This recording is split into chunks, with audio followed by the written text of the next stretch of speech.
I love my mom and dad. Chances are you do too. So why did God go out of his way to tell us to obey them? Doesn't really make any sense. Trigger warning. This is Caffeinated Christianity.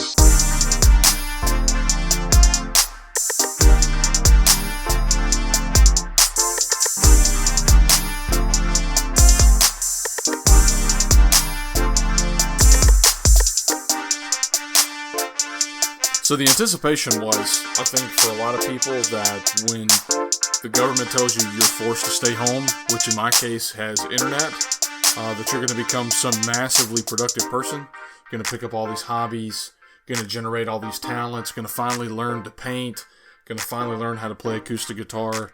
You know, you're just going to become so productive in quarantine because, I mean, what else do you have to do? Well, you know, I thought the same thing. I really thought that I would utilize this time to be productive, to not waste a lot of time, to do things that are worth other people's time, and I have found that I've done none of that, actually.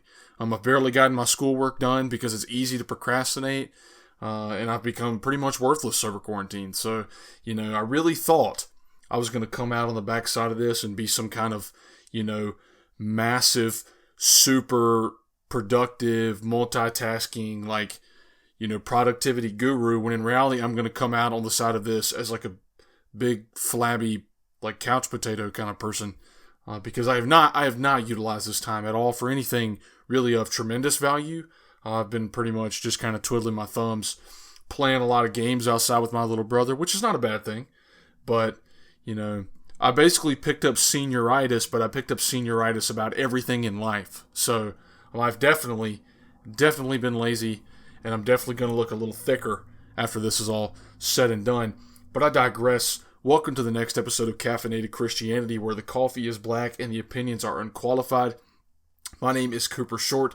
Caffeinated Christianity is a blog, podcast, and creative content website dedicated to practical Christianity from an evangelical worldview, which basically means that we're all nerds who are Baptist who run this website. That's all that really means. I just made it sound a little more intellectual than that. What are we talking about today? Today we're talking about the 10 commandments, and more specifically, we're talking about the commandment to honor your father and your mother. First, our verse of the episode. It's a short one, but one of my favorites. Matthew 20:16. So the last shall be first, and the first shall be last.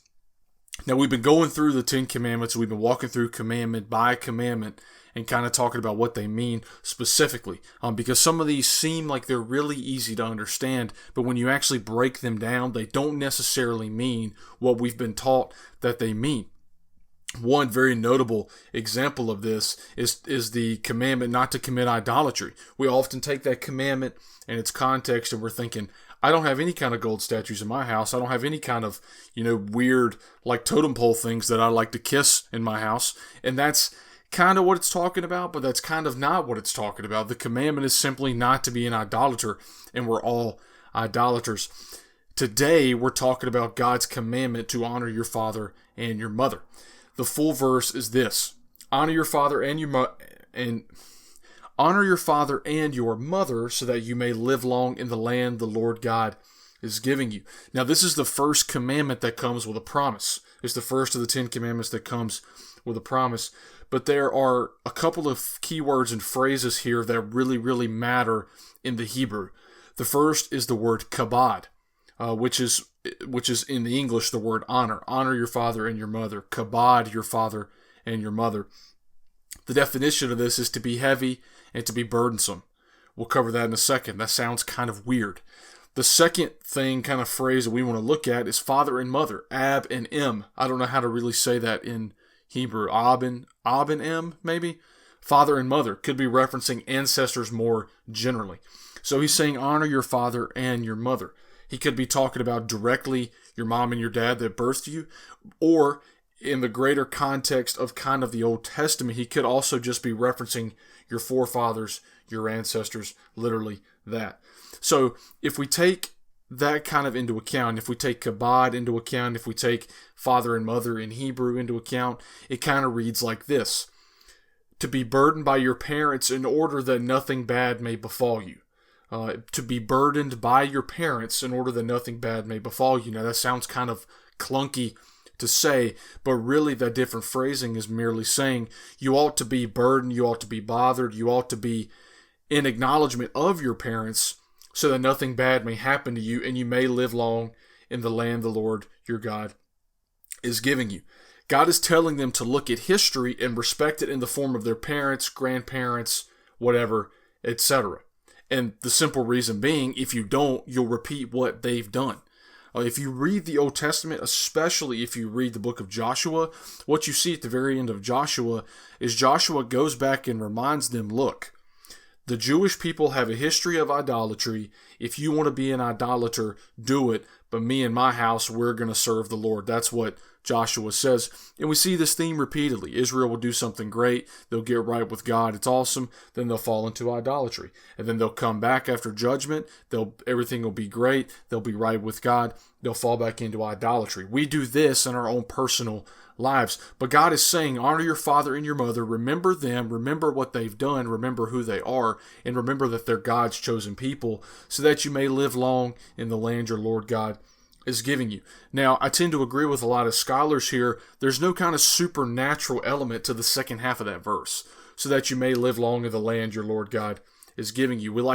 I've been told before that if you read that, it'll make you physically live longer because you're honoring your father and your mother, that God will give you a longer life for honoring your father and your mother. Well, that doesn't really make any sense in the greater context of the Bible. Here's a quote that I took from, you know what? I don't know where I took this from. Should have cited it. Now I feel terrible for plagiarizing, but I'm going to read this anyways. Father, forgive me. Those who honor their parents are blessed. You can read Jeremiah 35:18 through 19 for that. In contrast, those with a depraved mind and those who exhibit ungodliness in the last days are characterized by disobedience to parents. We can read that in Romans 1:30, 2 Timothy 3:2. Now, the reason all this matters is because it's supposed to symbolize the reverence owed to God the Father, for your parents are almost like agents of God. When we think about this on a practical level, he is saying, honor your father and your mother so that you may live long in the land your Lord God is giving you. Basically, if you don't listen to your parents, if you don't value their wisdom, they're going to get kicked out of the promised land because they're not going to know what's going on. They're going to repeat the same mistakes. They're not going to take the advice. And more importantly, they're not going to do the things God's calling them to do as a people, which is to love one another and love God by loving one another. It's supposed to symbolize the reverence owed to God the Father because your parents are like agents of God in a sense. God is the ultimate parent, just as Jesus is the ultimate priest, which it talks about in the book of Hebrews. Just as the Jewish priest was to be revered and listened to, so too are the parents. It makes sense that this would lead to a long life. Here is my opinion. God is not necessarily saying this just from his own perspective. He is saying this generally. Listen to your parents. If you don't, you're going to fail. God repeatedly references the Exodus in the later books of the Bible, insinuating that it was and is the role of the parents to tell their kids about the Exodus, the most pivotal moment in Jewish history. One of my favorite things to read in the Bible is Deuteronomy chapter 6. In Deuteronomy chapter 6, Moses is telling people on the bank of the Jordan River, when your kids ask you why we're doing these things, when your kids ask you about the Passover, when they ask you about the Promised Land, Moses says, tell them about the Exodus. Tell them about how God saved you from slavery in the land of Egypt. And the Exodus is a picture of salvation. So when we look at the role of the parents throughout the Bible, it's to remind your children, look, this is what God created us for, which was to glorify and honor him in all that we say and do and are. Under no circumstance should you ever compromise the gospel and or your faith for your parents, but as it says in Colossians chapter 3 and verse 20, children, obey your parents in everything, for this pleases the Lord. Now, God's not calling you to become an axe murderer if your parents are asking you to do so. That doesn't make any sense. Don't make that argument. But generally speaking, you are called to obey your parents. And I've even heard some people take this commandment and even extend it to authority in general, that you are to honor authority because parents are technically your ultimate authority, your ultimate earthly authority. Technically, if we really want to be, I don't want to say the word technical again, but if we want to be technical about it. So here's what we have. Honor your father and your mother so that you may live long in the land your Lord God is giving you. Here we see the commandment to honor and be burdened by the witness and the integrity and the character and the history of your parents, of your elders, of your ancestors, so that you may live long in the land your Lord God is giving you. Now, the land and the Lord God is giving you doesn't necessarily apply to me now, naturally, because I'm not a biblical Jew looking for the promised land, okay? I'm chilling in Kings Mountain, North Carolina, second greatest city on the planet. Here's the thing, though. When you were talking about being in the promised land, being in the land the Lord God is giving you, God promised you salvation if you believe in and on Jesus, obviously. But the things that God is bestowing in your life, if you're not honoring authority, if you're not honoring your parents, if you're not honoring the ultimate parent, which is Christ, you're not really utilizing that quote unquote promised land that God has you in. You're not being a good steward. Honor your father and your mother so that you may live long in the land the Lord God is giving you. This is the first commandment with a promise, and it's very simple. Honor your father and your mother, your forefathers, your ancestors, and more importantly, honor their witness in the Lord. Remember the Exodus, remember salvation, remember why God has you here. And it's only and holistically to glorify and honor Him, and it's because He loves you and wants to have a relationship with you. That's why we're here. And if you don't honor the witness of your parents, as the commandment is telling us here, you're not going to last very long. Because the person who is quick to forget their mom and dad, the person who is quick to forget history, is a person who is bound to repeat it. Just as Joshua says in Joshua chapter 24, if you want to be an idolater like your fathers were, go ahead and do it. But I, as a father, am taking my family and we're going to serve the Lord. And the person who is not privy to that is the person who is bound to repeat it. My Jesus moment of probably the last few weeks is one that was very interesting. My home church very recently went through the book of Habakkuk, and I wasn't there. Obviously, I was at school until, we were all forced to come home and, quarantine or whatever. But they went through the book of Habakkuk, and I had never actually read it before. And, the prophets in the Bible are kind of weird. There's a lot of historical context you got to know. It's all kind of strange. And, I've just never really taken the time to read a lot of them. But what I've been doing recently is I've been really going through a lot of the Bible, basically. I've been trying to read through the whole Bible, not in order, but I've been trying to pick off books one at a time. And so a couple weeks ago, I actually sat down and read the book of Habakkuk. And one of the most powerful things I've ever read comes at the very end of Habakkuk, chapter 3, verse 17 through 19. It says this. The subheading is Habakkuk rejoices in the Lord, but that's not divinely inspired. Obviously, some nerd somewhere put that in there. Though the fig tree should not blossom, nor fruit be on the vines, the produce of the olive fail, and the fields yield no food, the flock be cut off from the fold, there be no herd in the stalls, yet I will rejoice in the Lord.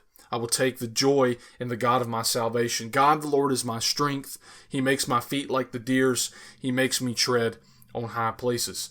What's very interesting about this verse, and I think it's so pertinent to the time we find ourselves in now, is that Habakkuk is basically saying, in my interpretation here, that even if everything is super trash, I will still find a way to rejoice in the Lord because He's my strength and He takes care of me. And I think that's a very, very powerful thing to kind of submit yourself to in this time during coronavirus, during COVID-19, during quarantine, during job loss, during what have you, during not getting to see your grandparents, blah, blah, blah, blah.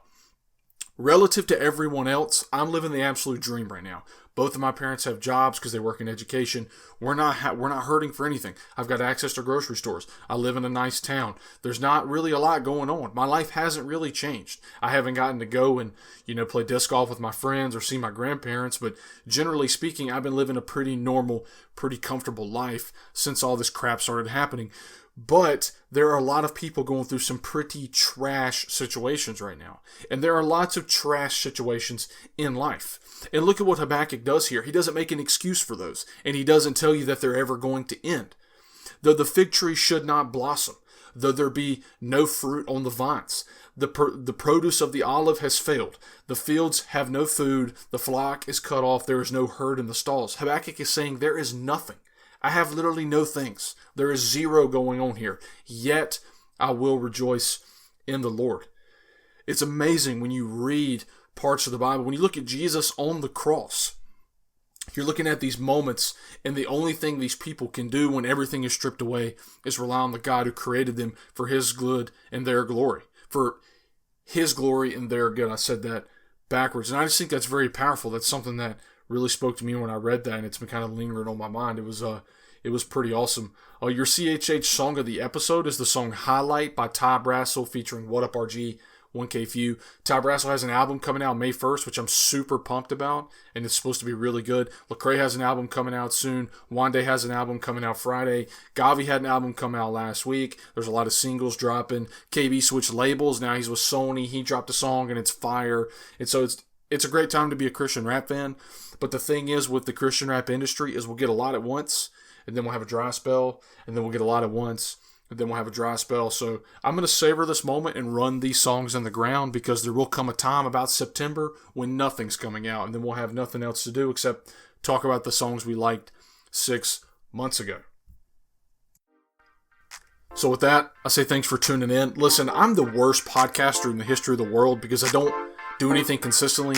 That's my big flaw, is I have too many hobbies. I get involved, I get busy, blah, blah, blah, blah. But it's pretty simple. Know Christ, reflect Christ, John 1:5, hate sin, love sinners. Wash your hands, wear a mask to the grocery store, and remember, and don't you ever forget, that the battle is already won. Howdy.